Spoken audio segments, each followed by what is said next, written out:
Hey guys, एक नजर डालते हैं मालीगईमेडु के खंडरों पर, जो गंगाईकोंडा चोलापुरम नाम के छोटे से गांव में स्थित है।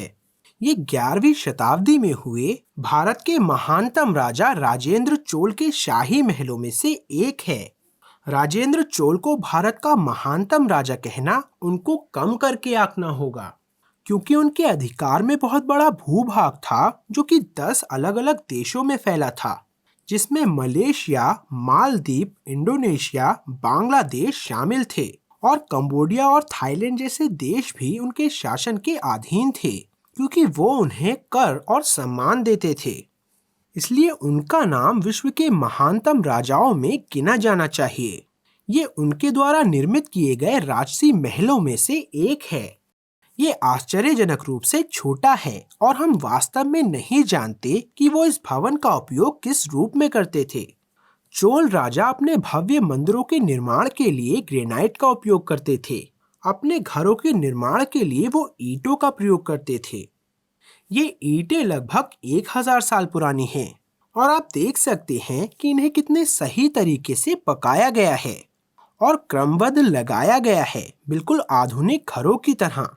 यह उन कारणों में से एक है कि चोलों द्वारा बनाए गए महलों और घरों का आज अस्तित्व नहीं है, क्योंकि उनके घर ईंटों से बने होते थे। उनको परवर्ती राजाओं के लिए नष्ट करना आसान होता था और स्थानीय लोगों ने भी अपने निर्माण कार्यों के लिए इन ईंटों को निकालकर इन्हें नष्ट किया है। मेरे माप कई रोचक तथ्य दिखाते हैं।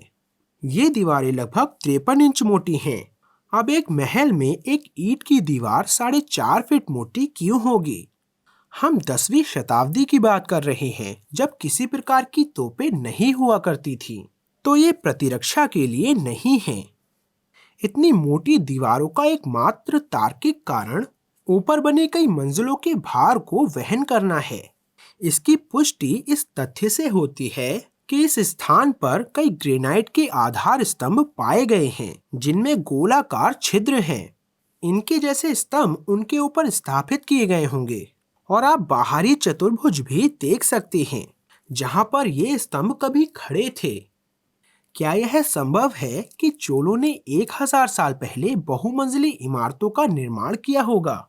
तो मैंने ये खोज करना प्रारंभ किया कि क्या चोलों ने अपने ताम्रपटों अथवा शिलालेखों में इन बहुमंजिली इमारतों का उल्लेख किया है, और स्थानीय लोगों से बात भी की कि क्या इस संबंध में वो कुछ जानते हैं।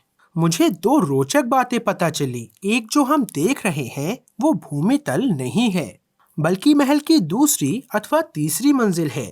भूमितल लगभग 60 फीट गहराई पर है। स्थानीय लोगों ने मुझे बताया कि उन्हें 60 फुट गहराई तक में विभिन्न प्रकार की ग्रेनाइट और पत्थरों की संरचनाएं इस गांव में मिली हैं। जब भी वे अपने घरों की नींव डालते हैं अथवा पानी के कुओं की खुदाई करते हैं। आपको विश्वास हो या ना हो, गंगाईकोंडा चोलापुरम का ये छोटा सा गांव आज से 1000 साल पहले इस विशाल चोल साम्राज्य की राजधानी हुआ करता था। ऐसा लगता है कि कोई बड़ी प्राकृतिक आपदा आई होगी, जिसके कारण पूरी नगरी जमीन के अंदर दफन हो गई। तो जो हम यहाँ देखते हैं वो इमारत की दूसरी अथवा तीसरी मंजिल है। दूसरा, बहुत सारे अभिलेख और शिलालेख हैं जो इंगित करते हैं कि ये एक बहुमंजिला इमारत थी।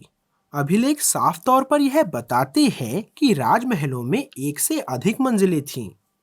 अब कल्पना कीजिए कि यह तीसरी मंजिल है, जिसे 4.5 फीट मोटी दीवार से बनाया गया। इसे ऐसे निर्मित किया गया है कि ये 5 और मंजिलों का भार वहन कर सकती है। इसका मतलब है राजेंद्र चोल का 8 मंजिला राजमहल था, बिल्कुल आधुनिक समय के अपार्टमेंट कॉम्प्लेक्स की तरह। ये फिर से एक पिरामिड नुमा संरचना भी हो सकती है, 17वीं शताब्दी में बने तंजावुर पैलेस की तरह।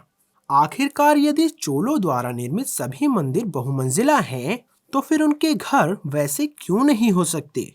ये दर्शाता है कि जमीन पर बड़ी जगह घेरने के बजाय मंजिलनुमा संरचना बनाने की संकल्पना जैसी चीज कोई हाल ही में इजाद नहीं हुई है, बल्कि ये 1000 वर्षों से अस्तित्व में थी।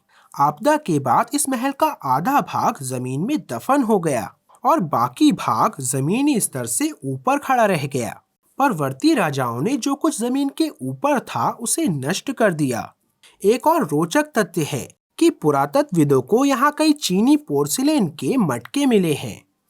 ये वास्तव में विस्मयकारी है, क्योंकि इतिहासकारों का तर्क है कि विश्व आज से कुछ सौ साल पहले तक जुड़ा हुआ नहीं था। पर राजेंद्र चोल और उनके पिता राजराजा के अंतर्राष्ट्रीय संबंध पूरे विश्व में थे, जबकि ये मटके चीनी संबंध को सिद्ध करते हैं।